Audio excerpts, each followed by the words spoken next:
দেখো কোরের অবস্থা দেখো, একটা দুটো তিনটে, এদিকে একটা চারটে, এই একটা চারটে দাঁত উড়ে গেছে, চারটে দাঁত আছে, ফুটো হচ্ছিল না। 10 ইঞ্চি ওয়াল, বিশাল টেম্পার।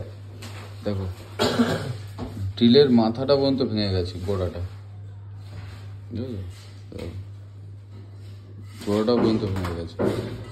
বাধ্য হয়ে আবার, ওরে বাবা গরম, নতুন কোর কিনলাম, একদম ব্র্যান্ড নিউ। এর মাথাটা দেখো কেমন, আর এর মাথাটা দেখো। নতুন কোর কিনে 1.5 ফুটো করে মেশিনটা ইনস্টল করলাম এখন আপাতত, ঠিক আছে। হচ্ছে ইয়ারি কোম্পানির কোর, জানি না কেমন হবে, এটা নতুন আনলাম 65 mm।